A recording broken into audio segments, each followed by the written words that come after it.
안녕하세요. 안녕하세요. 예, 오늘 이제 성경 공부 19회차가 됐어요. 그래서 오늘 마태복음 5장 4절에서 7절까지 말씀을 함께 보겠습니다. 지난 시간에는 이제 우리가 가난에 대해서 말씀드렸습니다. 저는 제가 계속 말씀드리지만 이 가난이라는 단어는 무한적 언어라는 거. 다시 말하면 신의 언어는요, 생명성이라는 것이 있어요. 살아있다는 거. 그래서 살아있다는 개념은 뭐냐면, 문자가 같지만 그 느낌과 어떤 인식이 달라진다는 거예요. 이제 주로 로고스라고 그러고요, 헬라어로 레마라는 말씀이 있어요. 레마라는 뜻은 뭐냐면은 내가 생활 가운데 직접적으로 그 체험에서 들려지는 말씀, 그것을 레마라고 해요. 헬라어에는 말씀이라는 단어가 로고스, 레마라고 구분을 합니다. 그래서 우리는 로고스의 말씀을 많이 가지고 있어야 돼요. 이렇게 성경의 말씀을 여러분이 잘 읽으시고 또 암기도 하시고, 그래서 묵상도 하시고, 그래서 그 말씀을 가지고 있다가 어떤 환경이 오면은 기묘하게도 그 환경 가운데 내 속에 있는 로고스의 말씀이 다시 떠오르면서 뭔가 나에게 힘을 줘요. 그죠? 나에게 뭔가 격려를 주고 위로를 주고 확신을 주고, 그것이 레마의 말씀이에요. 그래서 이 말씀은 죽어있는 말씀이 아니고요, 살아있는 말씀이에요. 그래서 그리스도인들은 우리가 말해요, 이 세상에 산다는 자체가요, 사실은 욥기에서 보면요, 인생이 전쟁의 날과 같다고 했어요. 그래서 냉정하게 말하면 인생은 사실 전쟁의 그러한 어떤 그 싸움이 있어요. 이기기 아니면 지기처럼 너무나 냉정한 것이 우리의 현실이에요. 그리고 우리가 지난번에 제가 폴 틸리에 대해서 말씀드렸지만, 이 존재라는 것은요, 항상 어떤 위협을 받게 되냐면 무아라는 개념의 위협을 받게 되는 거야. 우리가 성경적으로 우리는 이것을 사망의 하나의 역사라고 보죠. 무아라는 것은 일종의 소멸의 관점이거든요. 그래서 이 무아라는 개념은 뭐냐면요, 살다 보면요, 인간이 무의미 있어, 무가치 있어, 다른 말로 공허함, 여기에 빠진단 말이에요. 내가 왜 살지? 이런 것이 문득문득 들어온단 말이에요. 우리가 하이데거도 공부했지만, 그런 식으로 우리가 이렇게 무아라는 관점에 갑자기 난 디프레스 된단 말이에요. 굉장히 우울해지고. 근데 그리스도인들은 이러한 무아적 어떤 소멸의 어떤 영향력을 극복해가는 거죠. 그래서 그리스도인은 반대로 어떤 사람들의 생명으로 혹은 활기로, 이 활기라는 단어가 아주 좋은 단어 같아요. 활력, 그죠? 활기. 이 활력이 있는 것이 생명이 있는 거예요. 그래서 삶이라는 것에서 활력이 있는 사람들의 특징이 뭐냐면 감사가 나온다는 거지. 내가 막 걸어가는 것도 감사해. 몰라요. 나이 들면 뭐 자연도 너무 소중하게 여겨진다고 이제 사람들이 흔히들 말하는데, 저 같은 경우는 정말 산에 올라가서 걷는 것도 감사해요. 숨 쉬는 것도 감사해요. 맑은 공기 쐬는 것도 감사해요. 살아 존재한다는 자체가 그렇게 감사할 수가 없어. 순간순간이 감사해요. 마치 그래서 니체의 말대로 순간순간이 결국 영원과 연결된다고 할까? 순간순간이 나에겐 영원의 느낌이에요. 그래서 이제 순간순간이 영원의 느낌이라는 관점이 무시관적 관점이죠. 그래서 영원성이란 말이에요, 사실. 그래서 여러분이 하나님 앞에 살게 되면요, 이렇게 중요한 게 뭐냐면 감상력이 많아진다는 거야. 감상력. 이 감상력이 인생의 행복 아니겠어요, 여러분?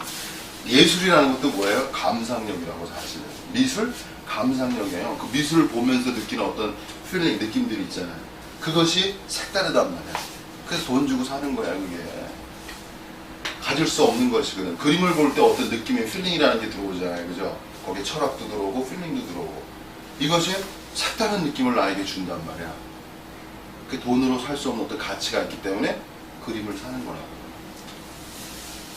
그래서 여러분이 이게 생명이 자란다는 것은, 성장한다는 개념은 이 감상력이 높아져.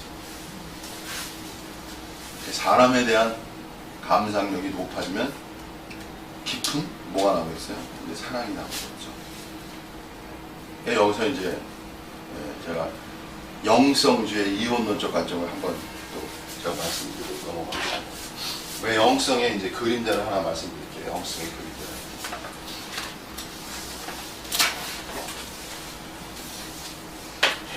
영성의 그림자는요,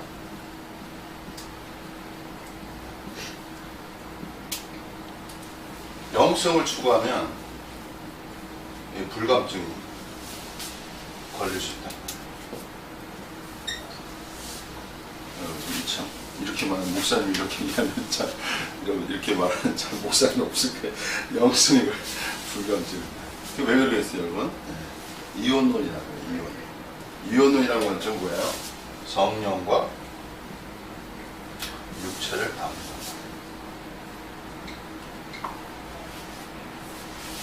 그러다 보니까 막 육체의 아름다움을 보기를 거절한다.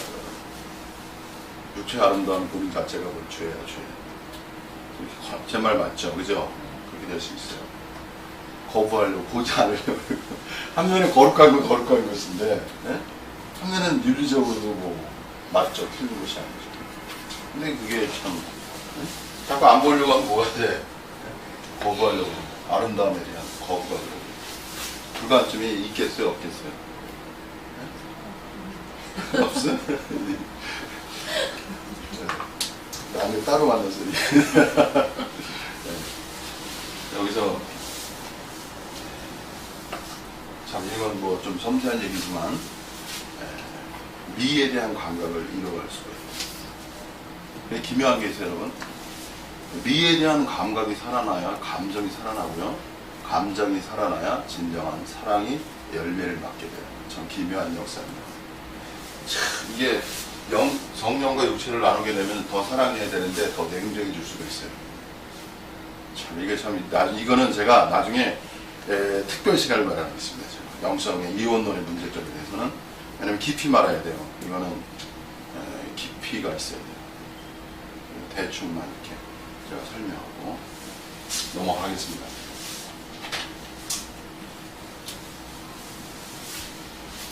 자, 다시 이제 본론으로 돌아와서요.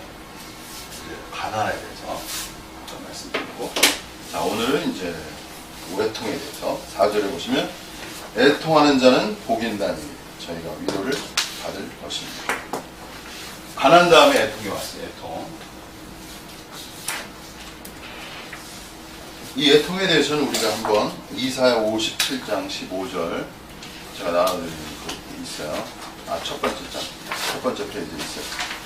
거기에 애통하는 자는 복이 있나니, 1번 보시면요. 하나님은 애통하는 자에게 거하심이 똑같이 주세요. 마음을 조성케 하십니다. 그래서 이사야 57장 15절에 보시면 통회하고, 통회 동그라미, 통회라는 개념이 이제 애통의 개념하고 비슷한 개념이거든요. 통회하고 마음이 겸손한 자와 함께 거하나니, 하나님이 거하신다. 이는 겸손한 자의 영을 소성케 하며 통회하는 자의 마음을 소성케 하려 함이니라. 소성케 한다는 것은 revival, 다시 살아나게 한다는 개념이죠. 자, 애통하는 자가 소성케 한다는 거예요. 다시 살아나게 한다는 거죠. 자, 이 관계를 한번 제가 설명해 드립니다.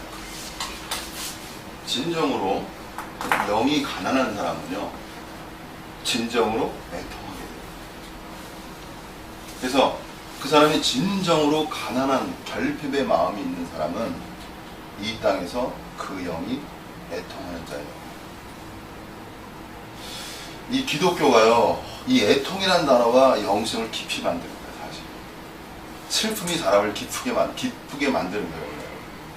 그래서 자문서에 보시면 잔치집보다는 어디를 가라고? 초상집에 가라. 네? 그것이 너를 깊이, 지혜를 깊이 만든다는 거야. 그렇게 말씀하셨고. 그래서 인생이라는 건 여러분요, 기쁨도 있어야 돼요. 사실은 이제 기쁨이라는 단어가 굉장히 중요한 단어죠. 기독교에서는. 왜? 에덴이라는 뜻이 기쁨의 동사라는 뜻이거든요. 그리고 사도 바울은 뭐야? 항상 기뻐하라고 말했죠. 그래서 사도 바울의 말씀과 예수님의 말씀을 두 가지를 놓고 깊이 생각해 봐야 돼요, 여러분. 항상 기뻐하라, 쉬지 말고 기도하라, 범사에 감사하라. 이것이 너희를 향하신 하나님의 뜻이니라. 이게 사도 바울의 말씀이거든요. 근데 예수님은 여기서 애통하는 자는 복이 있다고 했어요. 그래서 여러분이 성경의 말씀을 입체적 관점으로 받으셔야 돼요. 근데 많은 설교가 감사라고 엄청 얘기해요. 기뻐하라고 말해요. 근데 사실은 영성의 깊이라는 것은 기쁨 속에 있는 게 아니라고. 애통 속에 있어요. 사람이 애통할 때 사람이 깊어지는 거예요. 쉽게 말하면 고생을 많이 한 사람이 철이 빨리 들어요. 편하게 산 사람은 철이 들기가 시간이 걸려요. 그래서 인간은 기묘하게도 애통이 많을수록 생각이 깊어져요. 그리고 애통이 많을수록 인간은 더 본질적 존재가 돼요. 그래서 여러분이 어떤 환경 가운데 애통의 상황이 왔다. 여러분이 신의 축복으로 받아들일 수 있어요. 왜? 항상 우리가 기억해야 될 것은 뭐냐면요. 성경에서는요, 하나님은 초점이 있어요. 하나님은 어떤 목표성이 있으시다고. 그게 뭐냐면요, 하나님의 목표성은요, 여기에 목표성이 있어요. 새 창조. 여기 하나님의 목표성. 인간은 뭐 행복하기를 원하고 편안하기를 원하죠. 그러나 행복하고 편안한 것이 진정한 행복이 아니에요. 본질적으로. 진정한 행복은 새로운 창조예요. 오늘 제가 천국에 대해서 말씀드리잖아요. 그죠? 여기 천국 보고죠. 천국이라는 건 뭐냐면요, 새 창조 안에서 생활하는 게 천국. 여러분, 새 창조 안에 생활하는 게 행복하지 않겠어요? 그죠? 그것도 날마다 새로움 속에 들어가는 것이죠. 네. 신의 영역이라는 것은요, 항상 새로워요. 인간의 진정한 행복은요, 새로움 속에 있어요. 근데 신만이 무한 새로움이라고 말할 수 있어요. 신이 뭐라고요? 무한 새로움. 그래서 사도 바울은 뭐라고 그랬어요? 겉사람은 부패하나 속사람은 날로 새롭도다. 이렇게 말했습니다. 그래서 속사람이 날로 새로워지는 영역이 새 창조의 영역이고, 그것이 천국의 영역이다. 저는 제가 이 비디오를 생각하고 여러분을 생각할 때 마음에 담대함이 오더라고요. 왜냐하면 제가 담대함이, 무슨 담대함이 오면은 내 말에 안 들으면 안 되겠구나. 이런 생각이 들더라고요. 오늘도 이제 온유에 대해서 말할 거예요. 제가 온유도 정말 모르겠어요. 하나님이 저에게 이렇게 비디오를 하게 되고 유튜브에 올리며 여러분과 함께 하니까 저에게 많은 새로운 생각을 주시고 많이 열어주시는 것 같아요. 정말 새로운 말들을 하게 돼요. 그리고 새로운 말을 한다는 것은 다른 말로 새 창조, 천국의 실체에 더 들어가게 하신다는 거예요. 새 창조, 천국의 실체. 그러니까는 기독교의 어떠한 매력, 기독교의 장점, 기독교가 이렇게 끄는 힘, 그건 뭐냐면요, 새 창조의 실체를 말해요. 왜 이것이 기독교의 위대성이냐면 이 세상에서는 맛볼 수 없는 영역이기 때문에. 그리고 이 새 창조의 영역은 더 냉정하게 말하면요, 이 땅의 철학이, 이 땅에 없던 여타의, 저는 이 땅에 있는 철학과 다른 종교를 폄하하려는 마음은 없어요. 나는 그것의 우수성을 알아요. 그리고 저는 그것의 활용성도 알아요. 왜? 이 철학과 종교성이라는 것은 인간의 순수한 순정이 들어가. 왜? 진리를 탐구하고자 하는 열정이 구석에 들어갔거든. 그래서 우리는 그런 거를 수용할 수 있단 말이에요. 근데 제가 기독교 안에서 발견하는 것은 뭐냐면, 기독교라는 건 본질적으로 여타의 철학과 여타의 종교를 뛰어넘는 우수성이 존재한다. 왜? 그것은 하나님에 관한 것입니다. 하나님에 관한 것입니다. 기독교의 우수성은요, 기독교의 우수성은 모든 것이 하나님으로부터 나왔기 때문에 우수합니다. 근데 다만 여기서 냉정하게 말씀드리면 여타의 종교와 철학은 하나님으로부터 나온 게 아니죠. 그건 인간으로부터 나온 거죠. 본질적으로 다른 거예요. 그래서 기독교에서 그래서 계시라는 단어가 사실 중요한 단어라. 계시라는 뜻은 뭐냐면 하나님이 보여주시는 거예요. 하나님이 보여주신다는 개념은 뭐냐면요, 인간이 아무리 머리 쓰고 공부해도 안 보여주시면 모른다는 거예요. 그래서 신의 은혜라는 거는 신의 보여주심이다. 그리고 근본적으로 인간의 생각과 하나님의 생각은 달라요. 그리고 인간이 아무리 노력해도 하나님의 생각을 따라갈 수가 없어요. 근원적으로. 인간이 하나님의 생각을 따라갈 수 있다면 그 사람이 하나님이지. 그래서 하나님의 존재성은 뭐예요? 항상 불가해성. 이 관점을 항상 열어두셔야 돼요. 불가해성이라는 것을 다 이해할 수 없다는 관점. 그게 그야말로 신이에요. 그래서 가난과 애통. 가난한 사람은 진정으로 애통할 수 있고, 애통의 영역에 있을 때 저는 이렇게 말씀드리고 싶어요. 진정으로 애통의 영이 있는 사람에게 하나님이 함께 하시는 기묘한. 그래서 아까 읽었잖아요. 통회하고 마음이 겸손한 자와 함께 거하나. 그래서 애통의 마음이 있는 자에게 하나님이 함께 하십니다. 그래서 애통하지만 그 속에 뭐가 있어? 하나님의 함께 하심이 있고, 그 하나님의 함께 하심은 위로로 나타나는 거예요. 그래서 애통하는 자는요, 더 냉정하게 말하면 그 속에 하나님이 주시는 위로가 포함합니다. 세상이 주는 위로가 아니고 하나님이 주는 위로야 진정합니다.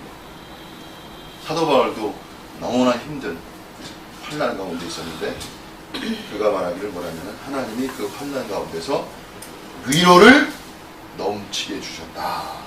이렇게 말해요. 그리고 그 위로로 고린도 교회를 또 위로해 줍니다. 이것이 하나의 또 사도 바울의 사연이었습니다. 자, 그 다음에는 오늘은 이제 제가 중점적으로 말씀드리고 싶은 것이 이제 온유에 관해서 이제 말씀드리고 싶습니다. 그래서 이제 애통은 이렇게 넘어가고요. 그 다음에는 이제 5절에 보시면 온유한 자는 온유에다 동그라미 쳐요. 온유라는. 이제 애통과 온유는 다 관련이 있어요, 여러분. 다 연관성이 있어요.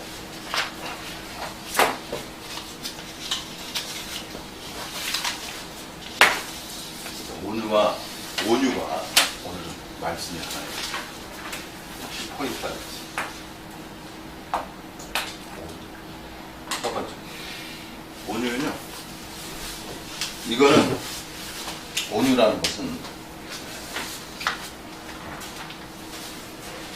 여기서 말하는 온유는 첫째, 인간의 타고난 성품이에요. 구분하셔야 돼요. 이 땅에 예수님이 오셔가지고 인간의 타고난 성품의 온유를 하라고 했으면 그건 천국의 영역이다. 제가 이해했어요? 그러니까 하나님의 영역 속의 온유를 막. 다시 말하면요, 이렇게 쓰시면 돼요. 불가능성의 가능성. 불가능한 것을 가능케 하는 온유의 관점. 신의 영역이라는 것은 항상 인간이 할 수 없는 것을 하시는 영역이라고 느끼는 거죠. 새 창조가 위대하고 아름다운 건 뭐냐면 내가 할 수 없는 사람인데 하게 돼요. 그것이야말로 행복입니다. 제 말 이해하셨죠? 항상 인간의 슬픔과 비극은 뭐냐면 내가 할 수 없다는 거예요. 이 불가능성이라는 것이 인간의 슬픔이야. 온유를 해야 돼. 알아, 당위성이라는 거. 근데 어떤 게 비극이냐? 온유가 안 나타나.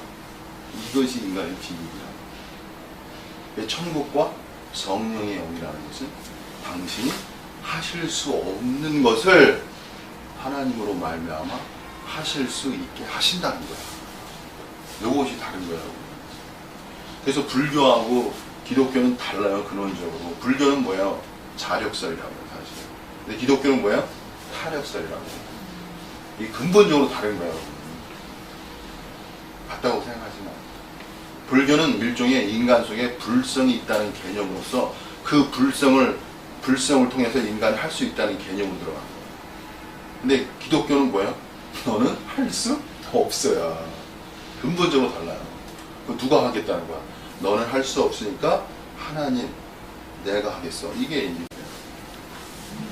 그래서 기독교의 온유라는 것은 인간의 타고난 성품이 아니에요. 그럼 뭐야? 이건 변화된 인격이에요. 변화된.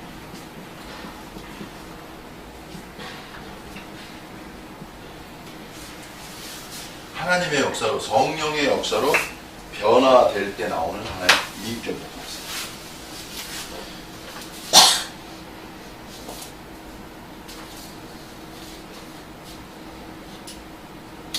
여기서 이제 제가 여기서 한번 그냥 온유에 대해서 간단하게 보겠습니다. 이게 매튜 헬리가 쓴 글쓰기 저 발표한 건데, 그냥 온유가 일반적으로 하는 온유에 대해서 제가 설명할게요. 발을 돋구는 일이 있어도 발을 내지 않고. 그죠? 주로 온유는 어디에서 증명되냐면 화학 속에서. 화가 나는 확률이에요. 주로. 막 화가 나. 그죠? 침묵하거나 부드럽게 대답할 줄 알고, 야, 그 분노 인상에서 부드럽게 대답한다는 건 정말 어려워요. 아무리 생각해요. 그죠? 자원쌤의 유순한 대답은 분노를 쉬게 하는 데라, 이런 말이 있어요. 아주 많이 쓰는 구절이에요. 저는 젊을 때 이 구절로 많이 요입을 봤어요. 항상 그 말씀이 떠오르는 거예요. 분노 이상에서 유순한 대답. 그건 말이 맞거든. 유순한 말을 하면 분노가 가라앉거든. 그 다음에 불쾌함을 나타내 보이되 예의를 잃지 않으며. 근데 여기 불쾌함을 나타내 보이려고 그랬어. 예의를 잃지 않다. 그 다음에 다른 이들이 격렬한 감정을 나타내도 침착할 줄 알며 인내로 자신의 영혼을 지킬 줄 아는 자이다. 자신의 영혼을 지킬 줄 안다는 거 미축해보세요. 아, 이것만으로 참 훌륭한 말씀. 그러니까 온유의 단계는요, 자기의 영혼을 지키는 거예요. 그러니까 온유에서 벗어나는 것은 자기의 영혼을 지키지 못하는 거예요. 그냥 자기도 자기를 다스릴 수 없는 거예요. 그래서 온유라는 건 굉장히 큰 단어예요. 그래서 두 번째, 온유는 어떤 단계냐면 자신을 온전히 통제하는 단계예요. 간단한 단계예요. 자신을 통제해야만 온유할 수 있어요. 두 번째. 오늘 이제 온유에 대해서 집중적으로 말씀드리겠습니다. 그래서 타고난 성패, 변화된 인격인데 자신을 온전히 통제하는 단계. 그래야만 온유가 나옵니다. 자신을 잃어버려. 화를, 분노. 자신을 분노라는 건 일종의 자신의 뭐야? 자신을 통제 못하는 상황으로 올라가. 느낀 대로, 신경이 나는 대로. 자, 그 다음에 뭐야? 화를 잘 내지 않으면. 잘 내지 않는다는 화를 또 낼 수도 있다는 얘기야. 근데 성경에서는 나중에 분노에 대해서 또 말씀드릴게요. 분노가 없으면 또 이상하죠. 분노가 필요한 거예요, 여러분. 분을 내어도란 말이 있어요. 에베소서에. 분을 내어도 마귀에 틈을 주지 말라는 말이 있어요. 앵거의 개념은 뭐냐면요. 왜 분이라는 것이 필요하냐면요. 다음에도 말씀드리겠지만, 분이라는 개념 속에는 공분의 개념, 의분의 개념이 들어갑니다. 그리고 분노 속에는 또 정말 귀중한 단어가 들어가요. 그게 뭐냐면 사랑의 개념이 들어가요. 근데 요거는 내가 다른 차원에서 말씀드려야 돼요. 여러분, 분노가 다 나쁜 게 아니라 분노 속에 진정한 사랑이 있으면 뭐 하게 됐어? 분노하게 돼 있다고요. 그러니까 예수님, 하나님도 구약의 하나님 어때요? 분노하셔요? 안 분노하셔요? 분노하시지. 왜? 사랑하기니까. 그러니까 이 온유하고 근데 분노의 긍정성을 말해야 되는데 오늘 온유를 제가 말하기 때문에 여러분 이해하셔요. 나중에 그래서 이게 공부라는 건 굉장히 다양성, 입체성 있게 공부를 해야 돼. 그냥 또 온유만 가지고 또 문제가 돼요. 여러분. 정말 이해하셨죠? 네? 예. 우리 분노가 필요할 때는 분노할 수 있어야 돼. 사도 바울도 분노했다니까. 바나바하고 아주 심히 다퉜단 말도 있고. 성경을 갖다가 입체적으로 성들한테 가르쳐줘야 돼. 이게 또 심화 학습이 필요한 거지. 인격이라는 존재, 사람의 인격체라는 것은 굉장히 심오한 존재예요. 단순화가 될 수 없는 거. 인간은 하나님의 형상과 하나님의 모양으로 지음받았다. 자, 하나님이 심오해요, 심오하지 않아요? 하나님 심오하시고, 인간도 심오할까요, 심오하지 않을까요? 이모도 인간도 심오한 존재예요. 고인격이라는 것은 심오한 존재성이라고. 고인격화 된다는 건 그 사람이 심오한 존재야. 다 알기 어려운 존재라고. 모든 걸 갖추고 있다는 거예요. 하나님의 완전성을 이렇게 나가야 돼요. 단순하게 뭐 순적, 오은유 이렇게 되는 개념이 아니라 모든 것이 복합된 개념이다. 자, 그 다음에요. 자, 그래서 화를 잘 내지 않아 항상 쉽게 마음을 내서 쉽게 마음을 누그러뜨린다가 중요해요. 밑줄 쳐보세요.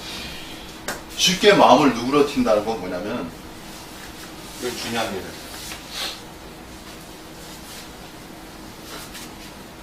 오늘 이제 온유에 대해서 마음을 쉽게 누그러뜨릴 수 있는 사람은요, 세 번째, 자신의 고집, 그 다음에 선입관,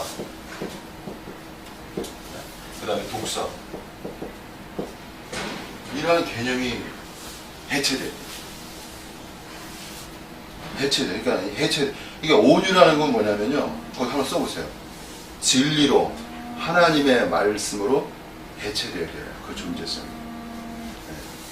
그래야 온유가 나올 수 있어요. 그래서 예수님 뭐라고 그랬냐면 이렇게 말씀했어요. 진리가 너희를 어떻게 한다고요? 자유케 하리라. 그래서 여러분이 네 번째 아주 중요한 말씀이 들어가요.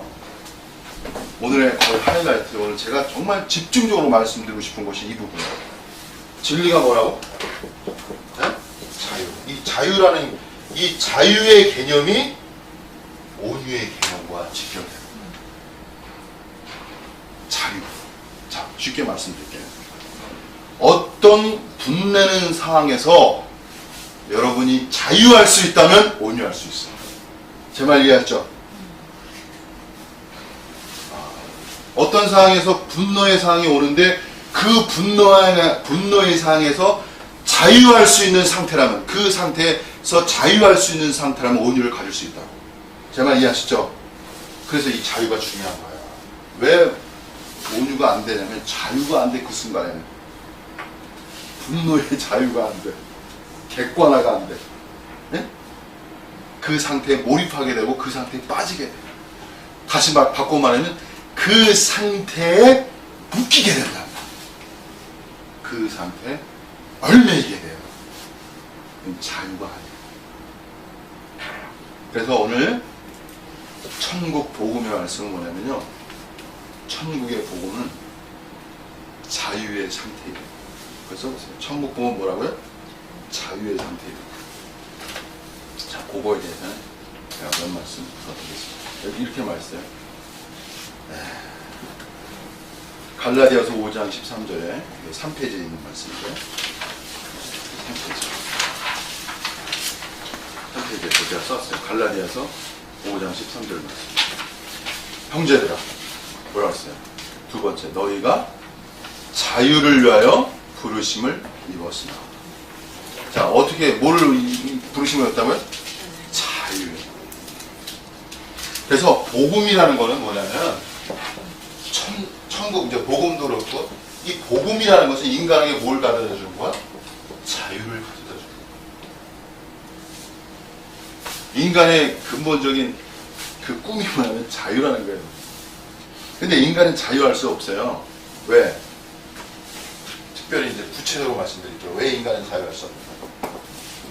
성경적으로요, 인간은 첫째, 4-1대 죄에서 자유하기가 어려워. 죄에서. 그래서 죄에서 자유하기가 어려워. 그 다음에 두 번째가 사망이에요. 이 외에도 이제 여러 가지가 있는데 오늘은 제가 이 두 가지만 말씀드릴게요. 자, 죄에서의 자유케 되는 거예요. 이게 이 관념이 중요한 거예요. 그래서 여러분이 거기 로마서 6장 22절 3페이지 보시면 성경 써 있는 거 3페이지 보세요. 그러나 이제는 너희가 밑줄 쳐보세요. 죄로부터 해방되고 죄로부터 해방되고 하나님께 종이 되어 거룩함에 이르는 열매를 맺었으니 그 마지막은 영생이다. 여기서 너희가 죄로부터 해방된다고 했잖아요. 그죠? 이 해방됨이 영어로 뭐냐면 you have been 이 단어가 좋잖아요. set free from 요 set free from이라는 게 영어. 그러니까 free라는 개념 다 아시죠? 무슨 뜻이에요? 자유란 말. 해방이라는 단어의 뉘앙스하고 자유의 뉘앙스가 좀 달라요. 근데 해방의 뉘앙스는 그 속에 뭐가 들어가는 거야? 자유가 들어가. 그러니까 죄로부터 자유로워야 온유의 실제가 나옵니다. 이것이 복음이에요, 여러분. 온유하려고 해보세요. 그게 온유가 되나? 오히려 억압이로라, 리프레션. 억압이로라서 나중에 더 폭발해요, 그냥. 더 크게 폭발, 압축이 돼가지고. 자유의 개념으로 돌파해 나가야 돼. 아멘? 그럼 자유의 개념으로 돌파하는 것에 대해서 두 가지만 말씀드릴게요.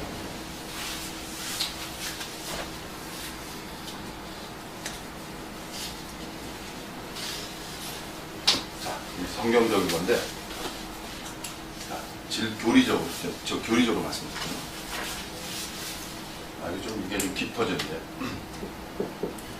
죄로부터의 해방은 교리적으로 이건 옛사람이 그리스도와 함께 십자가에 못 박힌 거. 그래서 근거로 해요.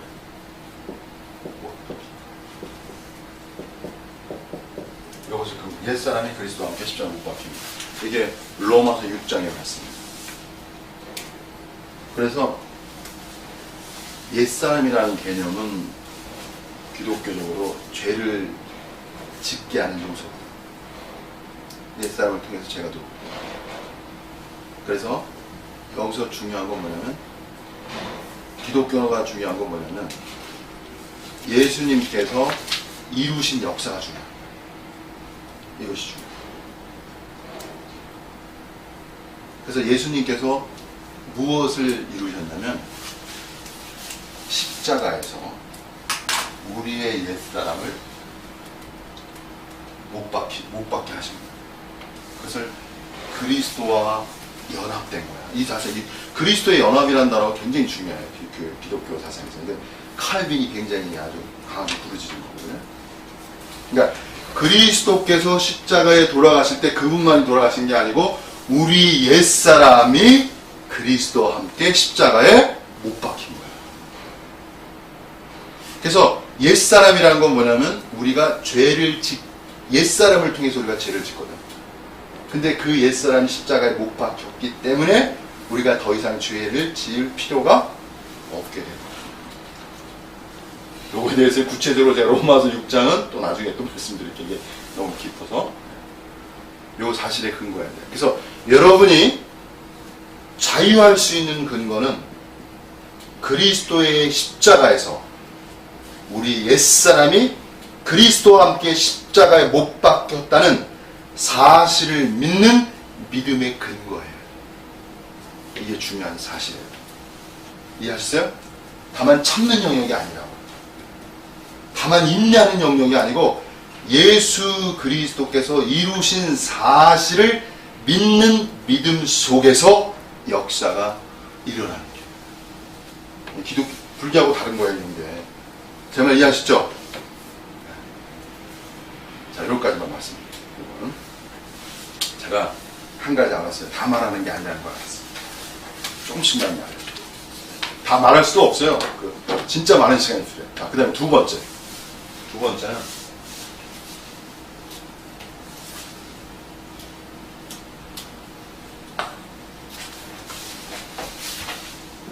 진리가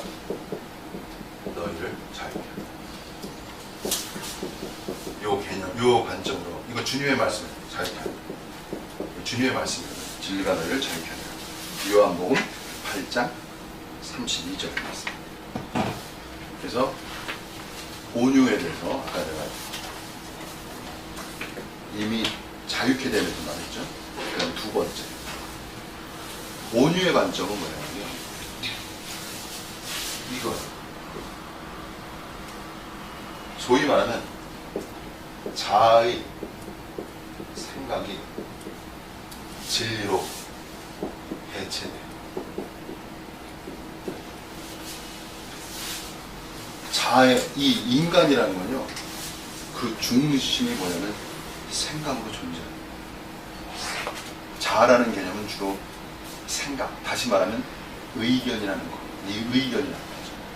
여기서 이제 기독교 자체는 불교의 위대성은 또 불교 위대성을 얘기하죠. 불교의 위대성은 또 뭐냐면요, 견해가 뭐예요? 망상이라고 말하는 거예요. 불교가 위대한 거예요. 이런 면에서 이제 기독교하고 좀 비슷한 건데, 불교가 심오한 면이 있어, 그죠? 견해가 뭐라고? 망상이라. 이 기독교의 위대성, 불교의 위대성. 견해를 내는 순간에 뭐라고? 망상. 근데 자기가 견해를 내는 순간에 망상이라는 걸 아는 사람은 굉장히 뭐예요? 자신의 견해에 대해서 제고하게 돼요. 두려워하게 돼요. 주장하지 않게 되죠. 그럴수록 더 많은 열림의 공간이 생기죠. 그죠? 그런 면에서는 불교가 참 공로가 있어요. 근데 기독교는 뭐냐면 이런 거예요. 인간은 기묘하게도 자신의 고집이 뭔지 몰라. 그리고 자기 속에 선입관으로, 그 락강이 자기는 자기가 아니라고 그랬잖아. 그죠? 그게 뭐예요? 자기가 학습화된, 또 타인화된 욕망, 이런 것으로 구성된 것이 인간의 개념 아니야. 다시 말하면 인간 속에 자기도 모르게 선입관적으로 주입된 그것이 그 사람의 존재성이 된다는 거예요. 그죠? 그래서 고집, 선입관, 독성, 이런 거. 그래서 이거를 플라톤의 철학에서는 오늘 참 정 목사가 좀 많이 유식을 떨어요. 속견이라고 해요. 속견. 네? 다 속견이라는 게 관점입니다. 그런데 이거 근데 기독교에서 참 놀라운 건 뭐냐면, 인간은 자기가 자기 고집을 모른다. 이게 자기 고집인지 모른다. 이게 선입관인지 몰라. 자기의 고정관념이라는 걸 몰라. 이게 모른다는 게 문제예요. 무지가 뭐예요? 죄라는 거예요. 써보세요. 무지가 뭐라고? 죄라는 거예요. 그래서 진리로 너희를 자유케 하는 것은 진리가 나타날 때 우리의 고집, 선입관, 독선이라는 이 아집이 밖으로 드러나서 해체돼야 돼. 그래야만 그 속에 뭐가 있어? 열린 공간으로서의 자유함이 존재합니다. 제가 두 가지로 말했습니다.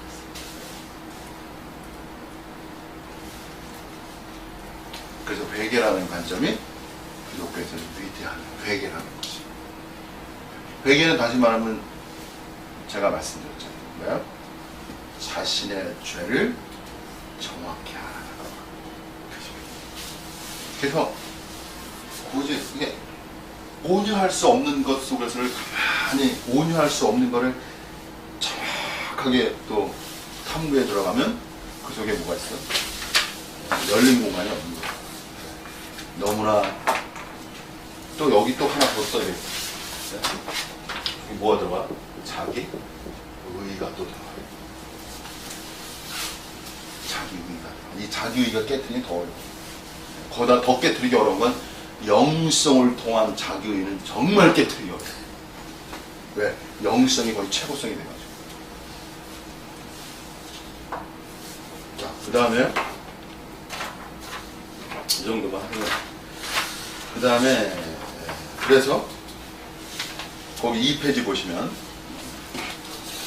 2페이지 보시면 이렇게 말했어요. 이건 이제 제가 주석에서 따온 건데 난 이 사람의 말을 글을 읽으면서 아주 자신감 얻는 거예요. 보세요. 헬라인들은 온유함과 비굴함을 구별하지 못했기 때문에, 그러니까 온유함, 비굴함을 구분하지 못했다면 온유함, 비굴함이 될 수 있어요. 그래서 제가 온유하지만 기독교는 역설해요. 용맹성이 있어야 돼. 용기가 있어야 돼. 용맹성이. 그리고 기독교는 또 뭐야? 투쟁성이라는 역이 있어야 돼요. 이거 나중에 또 설명할게요. 투쟁적일 땐 뭐 해야 돼? 투쟁해야지. 그쵸? 다 온유하라고 해서. 그래서 온유 다음에 무슨 말씀이 나오냐면 의의 말씀이 나오는 거야. 의에 줄이고 목마른 자는 복이 있다고 말하는 거야. 네. 온유만 계속 하다 보면 의가 사라질 수가 있어. 그래서 예수님 말씀은 기가 막혀. 그래서 온유 다음에 의가 나와. 또 의를 계속 하다 보면은 또 뭐가 상실돼? 긍휼의 관점이 상실돼. 그래서 긍휼이 그 다음에 나와. 그래서 예수님의 말씀은 이게 중요하죠. 뭐예요? 이 말씀이 중요하네요. 예수님의 말씀은 이렇게 써보세요. 이게 미래 신학의 관점입니다. 이렇게 역을 때리잖아요. 그래서 온유가 되면 의가 약해질 수 있고, 의가 강화되면 긍휼이 문제가 생기잖아. 그래서 예수님의 말씀은 뭐야? 유한화된, 유한화로, 말씀의 유한화로 생성된 그림자를 돌파하는 방식.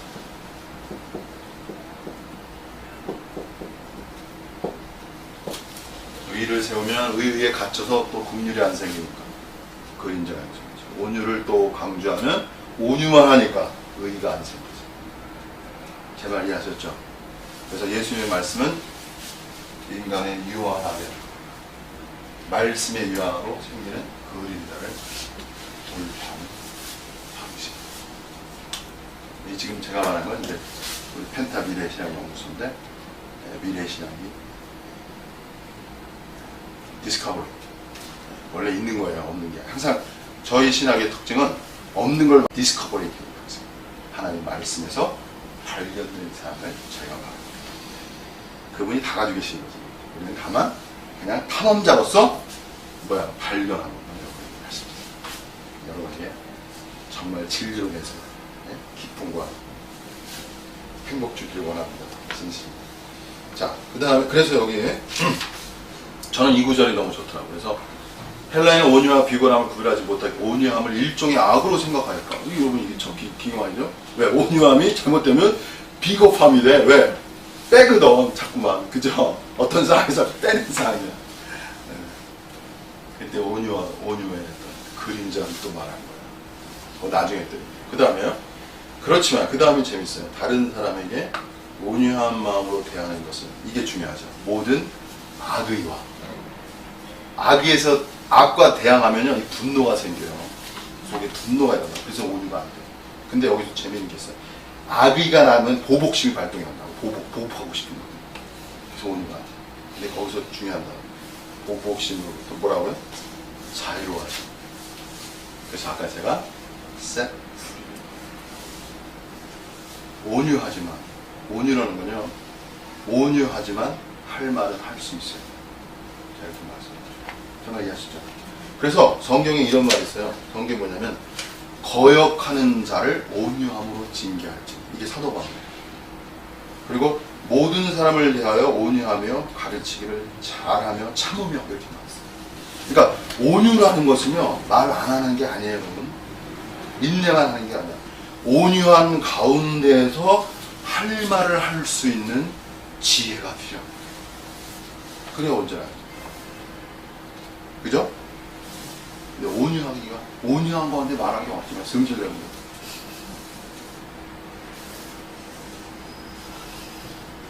자, 중요한 건 뭐냐면, 오늘 키포인트 다시 돌아가겠습니다.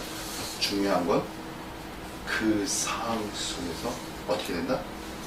자유로워진다. 자유로울수면 자유로워질 수 있는 것이 영이 강한 거예요. 그래서 온유는요, 약한 게 아니에요. 온유는 강한 영. 어떤 강한 영이냐면 자신의 감정을 다스릴 수 있는 강한 영. 오늘 하나님의 복음의 위대성은 인간이 뭐예요? 성령으로 말미암아 인간 스스로를 다스릴 수 있다. 이게 중요해요. 이게 중요해요. 로마서 8장에 보면요, 죄와 사망의 법이 나옵니다. 이 죄와 사망의 법이라는 것은 인간이 다스릴 수 없어. 왜? 인간보다 더 세기 때문에. 근데 생명의 성령의 법이 너를 죄와 사망의 법에서 해방하였습니다. 여기서 해방하였다는 말도 set free란 말이에요. 영어로 보시면 집에 가서 보세요. set me free 이렇게 썼어요. 나를 프리하게 한다.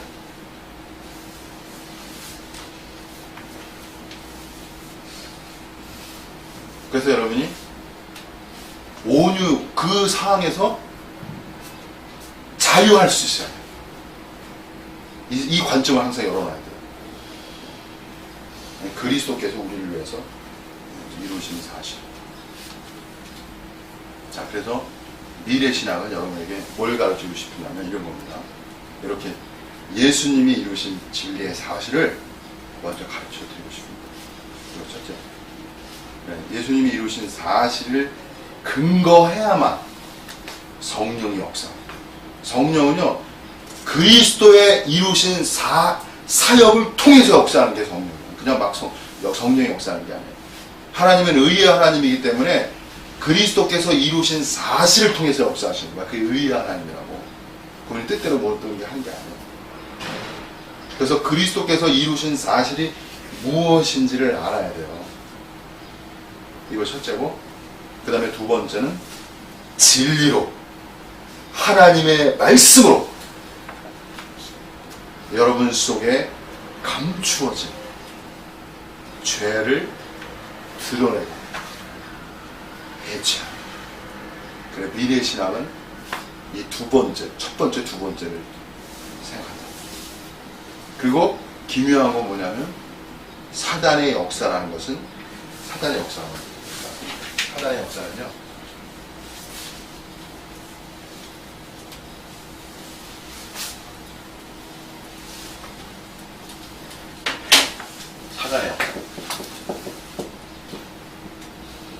첫 번째, 무한 그림자의 역사.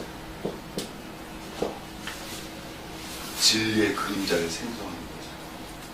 오늘 참 미래신학의 진리 속에 뭐가 형성된다고? 나중에 또 자세히 말씀드리지만, 그 다음에 두 번째, 죄의 은폐성. 죄를 은폐. 그것도 이제 무한, 여기다 또 하나 써야 돼. 무한 죄의 은폐. 무한 죄. 이게 사단의 잘못.